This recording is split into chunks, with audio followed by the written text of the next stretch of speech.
Sathya Sai Speaks, Volume 12, Chapter 13. Know the Knower. Men everywhere are frittering away the precious years allotted to them on earth in three vain pursuits. First, by praising oneself, pushing one's own interest forward, and seeking personal gain at all costs. Second, by defaming others, scandalizing the good and flattering the bad. And third, talking frivolously or irresponsibly, stoking the fires of hatred or slinging mud, helter-skelter with no care for the injury done. Men try to know everything about everybody else, but they do not try to know about themselves. The attempt to know about the knower is called sadhana. Knowledge about the knower is Atma Vidya. It is only through that knowledge that man can live in peace anywhere. For when you know that you are but a spark of the divine, and that all else are the same divine sparks, you look upon all with reverence and true love. Your heart is filled with supreme joy, and the assertions of the ego are rendered ineffective. Man seeks joy in far places and peace in quiet spots, but the spring of joy is in his heart. The haven of peace is in himself. Even when he walks on the moon, man has to take with him his fears, his anxieties, his prejudices, and his pet aversions. Have faith in God and in the correctness of moral living. Then you can have peace and joy, whatever may be the fare that fortunes offer you. Love alone confers lasting happiness and peace. Goodness, compassion, tolerance. Through these three paths, one can see the divinity in oneself and others. Softness of heart is condemned by people today as weakness, cowardice, and want of intelligence. The heart has to be hardened, they say, against pity and charity. But that way lies war, destruction, downfall. Love alone confers lasting happiness and peace. Sharing alone can reduce grief and multiply joy. Man is born to share, to serve, to give, and not to grab. When you install faith in God as a precious truth in the altar of your heart, you will welcome with equal alacrity the blows and the blossoms of fortune. Man can have the highest joy and can share that joy with others, but he is now having only grief and sharing that grief with others. A king once granted a woodcutter in the forest an extensive sandalwood plantation as a gift in return for an act of hospitality that he had the chance to offer him. The fellow did not realize the value of the wood, nor did he investigate the meaning and mode of the fragrance that emanated from the wood. He cut up all the trees in a short time and burnt them for selling as charcoal.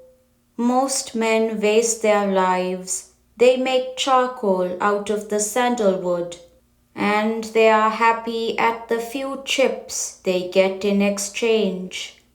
By means of prayer, you can win the grace of God. Prayer saves you from slavery to the senses. When you extol God and feel that you are activated by His will, you will become free from anger, anxiety, prejudice, and envy. These passions ruin physical and mental health. Whenever you feel greed or resentment, try to control the emotion. Treat it as if you would treat an illness. Find the cure and master it. A monk was going along a jungle track when he was followed by a gang of tribals who showered abuses on him. He sat down on a rock before the edge of the forest was reached and encouraged them to do their worst, for, he said, that he would be met by a group of his devotees who might beat them off, enraged at their behavior.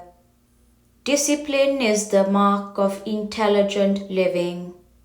Man is basically love, peace, joy, and truth. He is the embodiment of all these, that is to say, of divinity.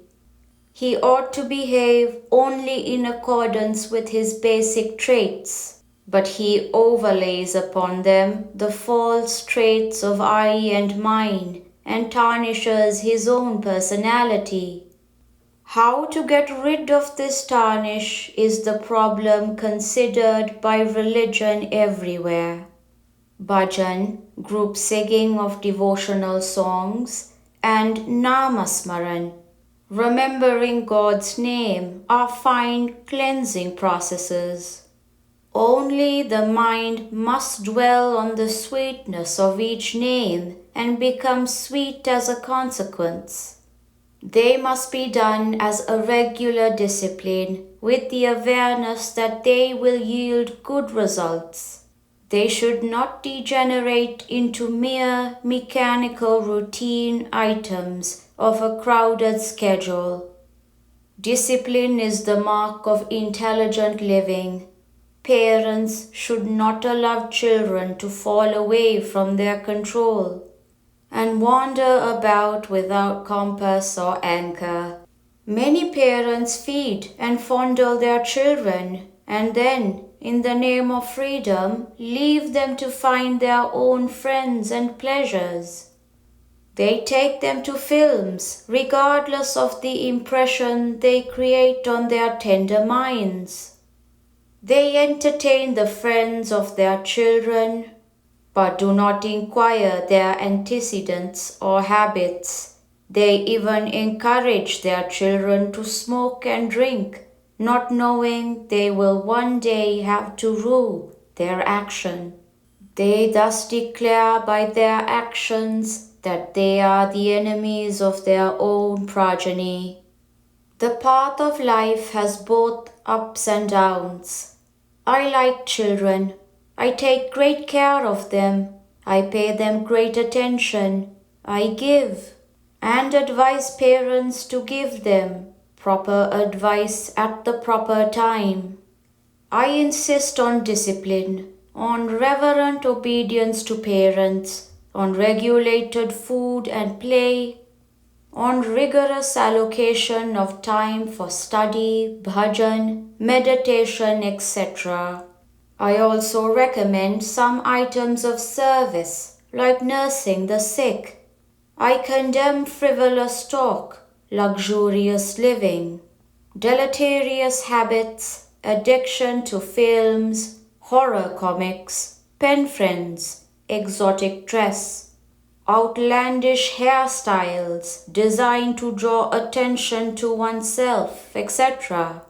By these means, boys and girls are slowly drawn into unrighteous and immoral ways.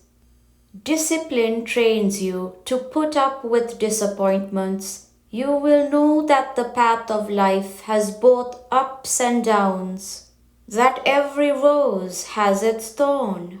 Now, people want roses without thorns. Life has to be one saga of sensual pleasure, a picnic all the time. When this does not happen, you turn wild and start blaming others. If each one cares for his own pleasures, how can society progress? How can the weak survive?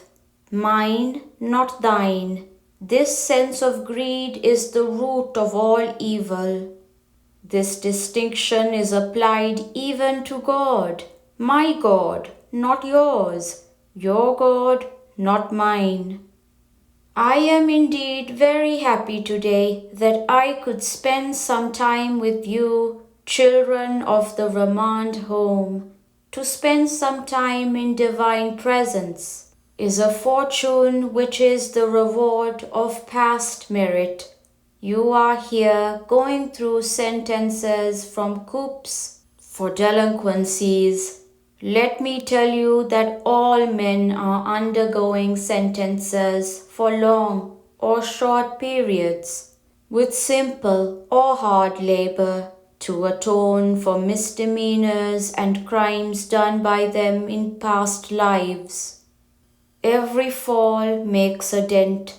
Every fault has to be corrected. Every sin has to be cleansed. Everyone is a prisoner. Learn the golden rule of life. For wherever he goes, 2 officers accompany him and watch each action. It is only when one can go alone that one can be said to be free. But now, I, as well as mine, do not leave men alone. They walk on each side, exercising their subtle influence over each step. The I insists that you are the body, the mind, the senses, and the intelligence.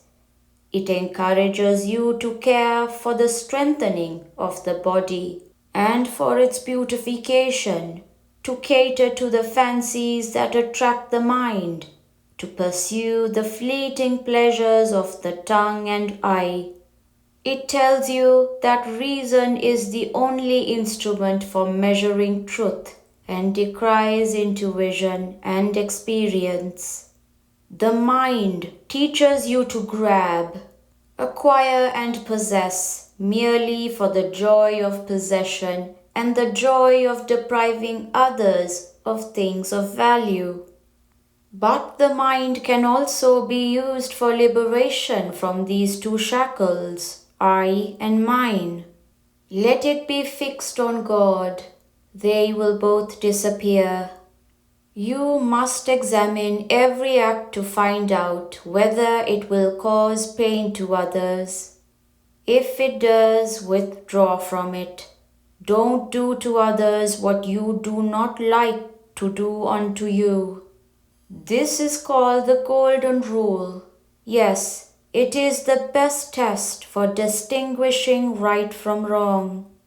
If another person has with him what you like to have, do not make him miserable by snatching it from him. Would you like something you like to be snatched away from you by another? Learn to serve people to the extent of your capacity. Learn to revere your parents, teachers, and elders. They have your progress always in view. When you go back to your villages, join the Seva Samitis, service organizations there, and engage yourselves in bhajan, service programs, and study with the members there. Hyderabad, April 1973. This is Sai's message to you all. May you all develop this divine love and stand out as the harbingers of a new age free from selfishness, greed, hatred, and violence. Let each of you be light unto himself or herself, and thereby be a light unto others. There should be no differences among devotees in the Sai organizations. There should be no scramble for power or position.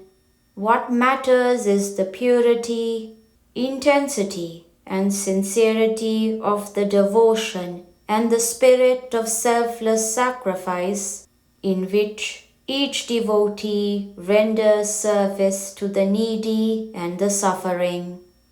Sri Sathya Sai Baba.